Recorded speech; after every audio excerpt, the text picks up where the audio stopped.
Good afternoon, everybody. We're back again with the update here on the NAACP unit in Dayton. And we've got our guest today is Noble Homer L. Buchanan, and he is the 40th potentate, Imperial potentate, correct? And that is the whole world. He's got 15 countries. I don't want to see your calendar. And I'm going to start. Give me a little bit of your background, where you're from. Well, I'm actually I was born in a little small town in Tennessee, moved to Indianapolis. My family did. I was raised basically in Indianapolis and Muncie, and then I eventually moved over here to Ohio through a cousin of mine, and I've been here ever since. So. Just right around that tri-state right. there. Tell me, how did you become involved with the Masons, the Freemasons, and just how do you get to where you're at? Well, actually, I got started with a friend of mine, a good friend of mine who I somewhat idolized. He and I worked together at Chrysler Air Temps some years ago. And he is the one who I spoke with, and he convinced me that this was the way to go. And so I got into Masonry through his efforts. He was my instructor. He was the one who basically sponsored me and encouraged me, whatever. And once I got into Masonry, I liked it. It was pretty good. So then he talked to me about going in the shrine. And he was there with me, nurtured me. He gave me the direction I needed to have. From that, I went on into the offices at the local level. Mm-hmm. And I went up through the levels to become the potentate at the local level. Mm-hmm. And it was ironic, we were in Kansas City, is where I was the potentate when we had our national convention. And didn't even know he was doing this. We had a little hospitality, and he had some little placard cards that he was passing out to many of the friends that he knew, because he was much older than I was, and he was better known than I was. But he was telling them to remember this guy. And he passed that around to all of them. And so he talked to a guy that was the first Imperial potentate from Ohio. His name was Harry Smith out of Toledo. And he talked to Harry, and Harry gave me an appointment at the national level. And that kind of gave me the exposure I needed. And then the second guy, who was also from Ohio, that influenced me, his name was Carl Wilson. I know many of the people know him, but Carl was so well known. He was a minister, in fact, after he came out of the chair as the Imperial potentate. But Carl was also there to help me. He, along with his wife Doris, who was also well known in the city of Dayton, they're the ones who kind of steered me along, gave me the right directions, and made sure I was at the right place at the right time. So once I got the exposure, then it took me a couple times to run before I made it, but I started at the bottom of the line. And this is a 20-year climb for me to get where I am. It's like a career. It certainly is. A lifetime for many. It's a lifetime for many. Well, I'm going to ask you a few questions about the the job that you're doing, and you said you went up through the ranks. Now, somewhere I heard about degrees. What is Well, that? the degrees are only in the Masonic side of it. Okay. We have Freemasonry, and you can go up to, well, actually, I'm a 33rd degree Mason, too. Okay. But the basic qualification to become a Shriner, you must be at least a 3rd degree Mason. Okay. And that's what I use really to get to where I could get started in the shrine.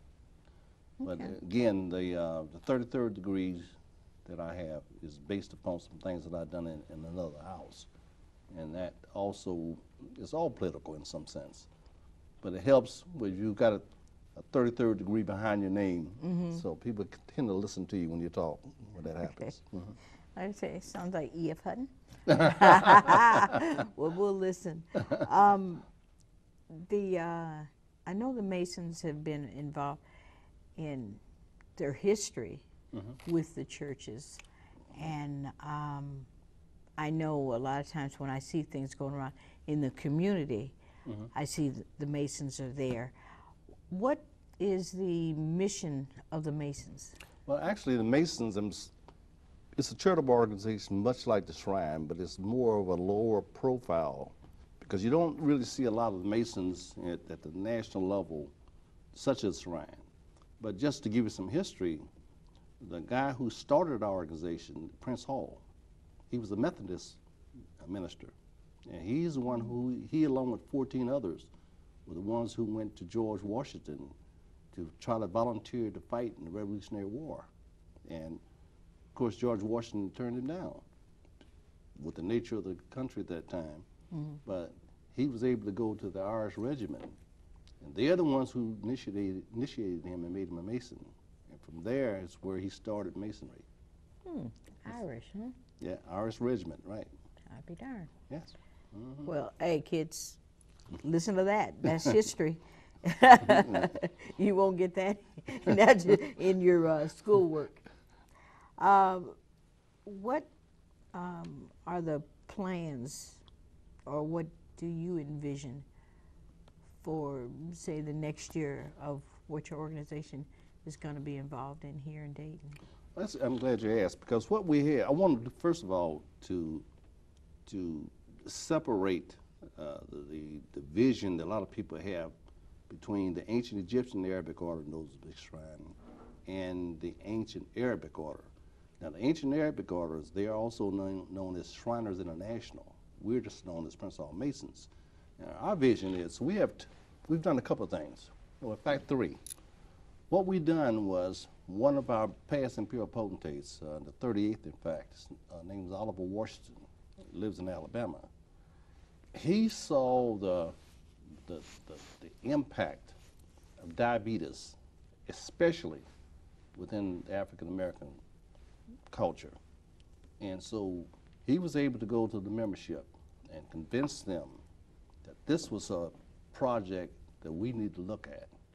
And what we done was we formally adopted a resolution that we would give $1 million to the American Diabetes Association in 1-year increments up to 10 years, or $100,000.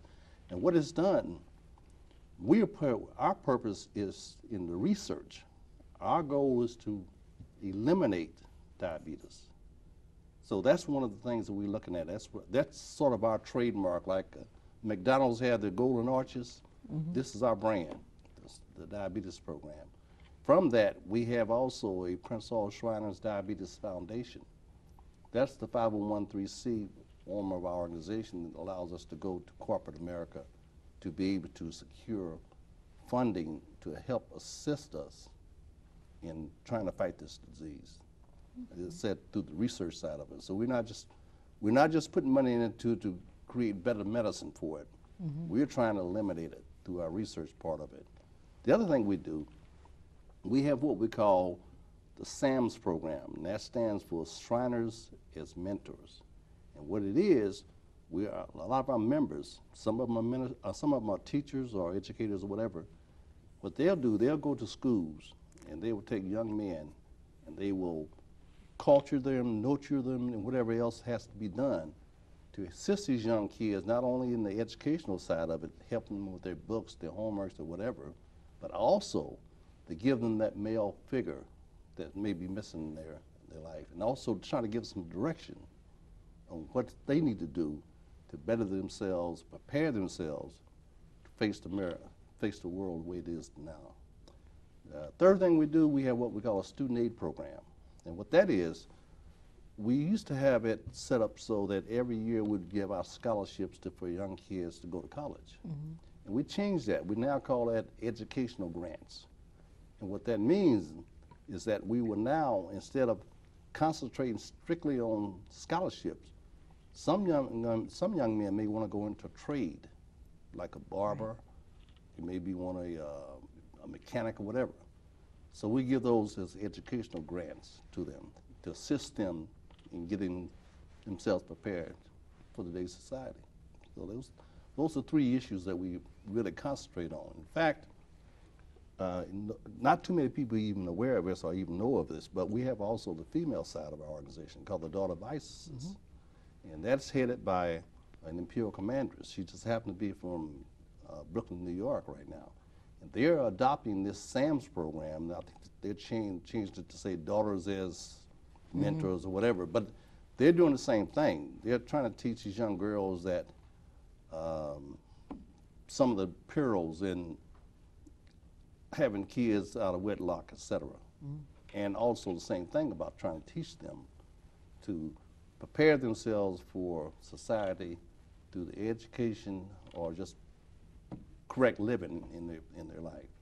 So, well, from what you just said, the NAACP has their thing about diabetes in research and helping, and I don't know if the national level, if you guys are partners in that, but I know it's out there, and they've sent a mandate down that we're locally supposed to work on that, and the state. Great. And obesity, correct, which is another part of that. And we are working on education. We have a lot of scholarships, but my question to you is, do you select just certain schools or certain individuals, or is there a process where somebody can contact you to find somebody to mentor their child? Yes, you can contact we have a local temple here, the luscious Potentate. Currently his name is Vernon Brown, but you can always contact our local temple to make them aware of what your situation is, and just lead us where we need to go. Tell us who kids are, give us a name, the addresses, or whatever else.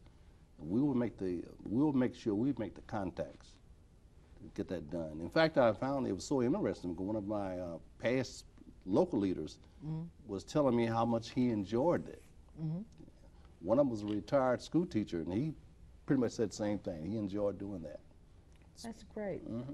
It's kind of like so many groups are adopting schools or you know, individuals, and that's what our community needs. That's true. It needs help. It needs help from everybody, every organization that's out there, in order to move it forward, to move our kids forward, and be ready, as you said, for tomorrow. That's Actually, true. Not tomorrow, today. That's true. That's true. That's true. Because That's very true. It's rough out there, and it's not going to get any easier. That's true. And you know, we're so fortunate that some of the programs of our president is structured toward education. That he's adopted a program that he says that the way to fight the world in the sense of educational problems that we're having is to try to educate our own. That's how you compete with the world, right, through the educational programs. And I'm so happy that he adopted that program. Yeah, that's great. We're going to have to sit down and chat. Yes, ma'am. So many things that our organizations are doing. I happen to be over the youth from 12 to 20. So, okay.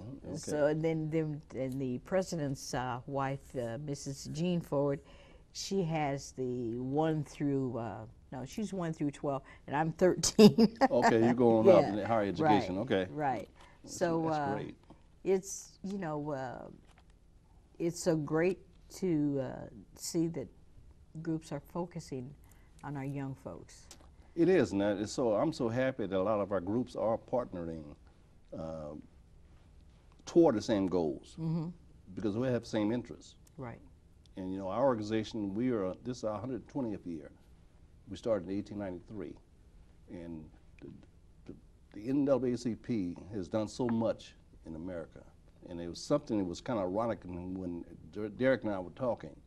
We realized there was so much that he didn't know about the Shrine. There was a lot I didn't know about the NAACP, even though I'm a member. Just the historical side of it, how it started and some of the goals it set, and the contributions it made, especially to the civil rights movement. Right. The impact it had. So yeah, it's good to hear that we're working toward it. We can walk lockstep for the same goals. That's right. My other question is, in this process, I know you said you had a sponsor, but say, what age do they start at trying to lead them into the Shriners? Well, actually, you have to be 18 years of age first to be eligible to become Mason, and from there you can actually, depending on where you are, there are some 18-year-olds that are able to get through the Masonic side and get in the Shrine at the same age, at 18, if you are committed to it. Right. So, and we have many of our members who are in military. In fact, I mentioned 15 countries. One of our countries, I guess 3 countries, if you depend on how you look at it. Saddam Hussein wouldn't agree to this, but Kuwait, Iraq, Afghanistan, we got shrine temples in all 3 of those countries. That's a war zone. Right. So I had to make special provisions so that these young men and women could go to their meetings in full uniform, because we do have a dress code. But they wanted to practice what they are part of, and if that's what they want to do, they're dedicated, and they're fighting for our country too. I was more than happy to agree to it. So we're so That's happy fantastic. at that. It is. It's very, very, very encouraging. Very encouraging. Okay. So if I run into any young man out there, I'm gonna send them your way. You send them my way, right? I'll put them in the right direction. I will put them in the right direction. The Amer Temple. Amer. Amer. Okay. That's on Riverview. That is our local base. Are there any more groups in town? No. Each city, we call them oases. Like Dayton is called an oasis, even though it's a city itself. The state we call a desert. Okay? Okay. Now you can have, we've actually got 9 cities or 9 oases in the state of Ohio. We got one in Dayton, one in Springfield, Cincinnati, Columbus, Elyria, Cleveland, Toledo, Akron, and Youngstown. Okay. And each of them has got a potentate. Okay. What we call a luscious potentate. That's at the local level. Okay. So as far as the Freemasons, the Amer Temple is the only one in Dayton. Yes, that's part of our organization. Okay. Part of the Prince Hall Shriners, right. So I think there's one over in Germantown. I don't know what the name of it is right now. There's an organization over there, and I thought they were part of they might not be, they might be a part. Those are the Freemasons. Those are okay. Okay, you're talking about 2531. I'm going to get it after a while. 2531 Germantown. That's our Masonic Hall. Okay, Masonic temple. Okay. And then what you referred to on Riverview, that's the Shrine Temple. That's the shrine. We call it a mosque. Right. Okay, that's the Arabic thing. But those people who are members of Amer Temple also belong over on Germantown, because they're Freemasons. Okay. Right. Got In it. fact, we all met there at one time until we purchased that building, the 2 buildings really, over on Riverview.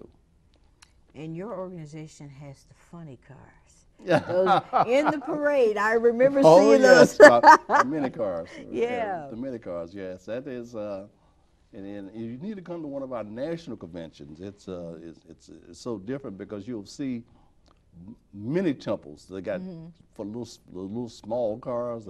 Some of them got little small Jeeps, but they actually have competitions.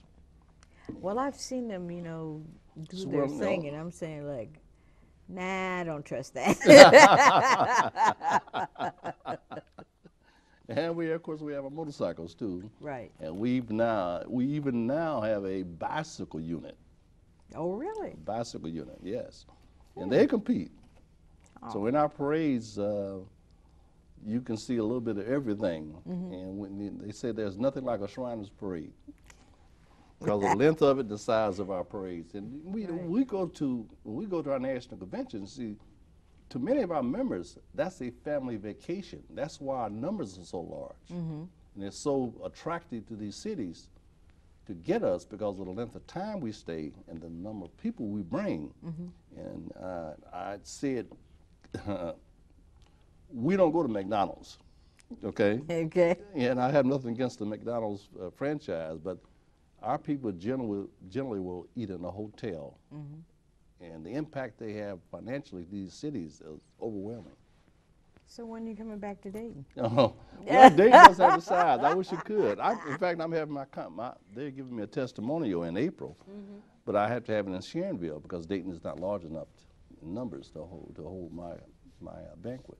Oh. But we do have, now the state has what we call a gala day. That's going to be in Dayton this year in June. Oh, it is? Yes. Okay. So hopefully I'm going to be here. My schedule, well, I'll make my schedule work. So I'll be here from my own home. But yes, that's something we look forward to every year too, is our state convention. As I say, we call it Gala Days. Right. And that's something that we do from Thursday through Sunday. I've been to a couple of those. Oh, yes. Now, you mentioned before the Daughters of Isis. Yes, And that's your female side. Female side. Auxiliary to ours. Okay. Yeah. And what do they do? Well, basically, they do some of the same things we do, Okay. only from a female perspective. Okay. In fact, my wife she's a member of the group too. So when they function still under the banner. They operate somewhat separate. But by me being the Imperial Potentate, I'm over both bodies. And in fact, when I say I'm over 15 countries, that includes the female auxiliary in addition. No wonder your wife keeps up with your calendar. I was like, give her mine too. Very good. So, because I noticed when I've gone there, like I see the men in black suits. Right. And then the women are in the white dresses. Right. And I wouldn't want y'all's laundry bill. Oh my goodness. But it does look spectacular when you see a group that that are set up like that. And I notice they sit in certain areas and that. Correct. So Right, and it's a general rule. What happens when we go to church or whatever, we will ask the minister if we can sit in a certain section, and we don't try to take up the sections where the members sit. Just give us a section where we can sit together, pretty much. Very good. I mean, that's definitely something different. Because most people, organization, when they go, you might have some here and some there. Oh, yeah, but it looks good that way. Yes, that's true. In fact, the Masonic side of our organization, the Freemasons, we have a date in June, what we call St. John's Day, and we'll come with actually it's 2 dates, where we'll come with the regalia or whatever that house you want to represent, because there's several houses that's part of the Masonic family, and for example, I was, until this past June, I was over all the Knights Templars in the world. I was called a Grand Master of the Grand Encampment. When I would come with all my regalia as a Knights Templar. We've got what we call the Royal Arch Masons. They wear different regalia. Each house has their own regalia. And we try to ask them to come to those functions dressed in the appropriate attire for their particular house. And it's kind of impressive to see these different houses with these different outfits, these different regalia they wear. So it is. It kind of gives you a better understanding of how big the organization really is. Right. Well, to say the least, I think everybody out there learned something they didn't know. And I think you yourself impressed them. You impressed me. I'm not easy to impress. But no, because your passion for your organization comes through, and it makes you want to investigate or become a part of it, you know, because that's, if the leader doesn't have the passion, it doesn't trickle down to the bottom. That's true. That's true. So it all has to come together. But I think had a good history lesson here. Well, hopefully we were able to share some things that were actually important to us. And hopefully would be important to some of the people who are watching our show. It's very to good. Make them want to know what we're doing and so they want to ask the question, who are you and what do you do? Well, they ask me that all the time. That's all right. I don't tell them. It's a secret. But I'm sure, you know, with Derek and some of our other committees, our health committee, we'll be working on some stuff coming up. The youth, they work on have the same kind of committees. So maybe we can get together on some of the stuff with health. True. We're going to try to have a health fair at this gala day we're going to have here in June. There's going to be a health fair involved too. Okay. So we're going to be contacting some of the medical societies or whatever to assist us in putting on these health fairs. So I think it really, that's one of the things that our people do not put enough emphasis on, having themselves checked, especially for some of the diseases that we don't even realize how devastating it can be. Right. Yeah. Well, we had that kind of a talk with different folks that's why we have different people on here, is to educate our community. Right.